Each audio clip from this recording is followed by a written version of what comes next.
Well, good morning and happy Monday to you, lovely ladies and gentlemen. Coach Steve Collins come to you live from beautiful San Antonio, Texas, the second most powerful, passionate, purposeful coach and speaker in the world. I hope you guys are refreshed from your weekend and ready to leave everything on the field today. I want to have a discourse with you this morning, if you will, considering what is going on in our nation and has been for a very long time. For those of you that are not aware, there is an incredible agenda to divide the nation. It's just not that complicated. If anybody's awake, they will see that media in particular is inflaming the narrative of human beings to create a us versus them mentality. It's been going on since the beginning of time, and only those people who are fully aware of it have any chance of resisting falling into that trap of we are better than them, we know better than them, they are stupid, we are smart, they are the idiots, we are intelligent, and it is division. And you want to know something interesting?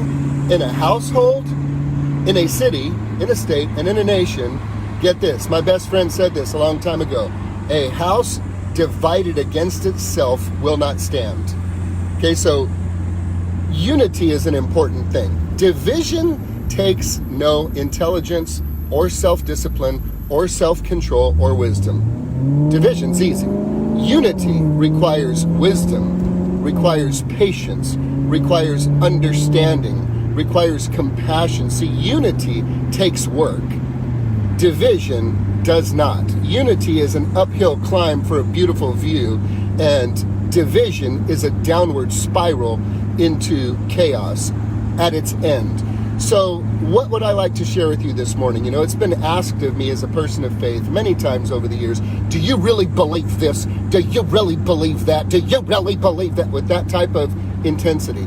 And my response always has been and will continue to be this. You know, I don't think we should be having a conversation right now about what either of us believes. Fair enough? I think the conversation needs to be about this.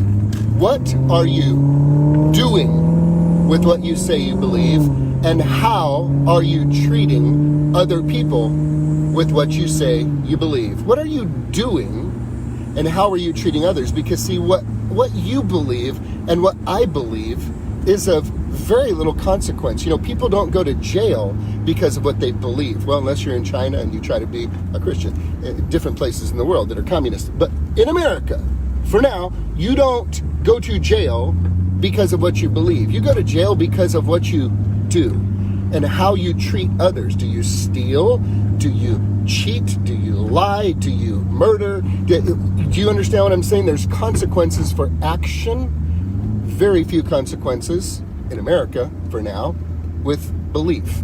So I'm not that naive to fall into the trap of people saying, well, do you really believe this? Well, do you believe that? And again, I say, you know, let's talk about not what we believe. How about this? How about we talk about what we are doing and how we are treating other people? I think that, my friends, is where the meat is, because people who truly believe, people of faith, will recognize this reality. The church, people made up of faith-filled believers. The church is the only organization on the planet that exists solely for the benefits of its non-members. Let me say that one more time so you can take that in. The church is the only organization on earth that exists solely for the benefits of its non-members.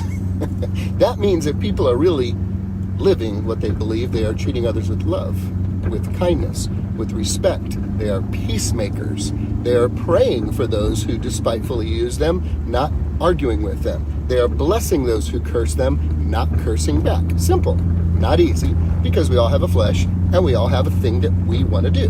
But my point this morning is this.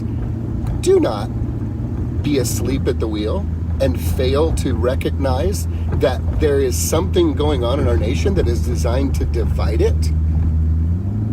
Don't be unaware. Be aware. You don't have to fall into that trap.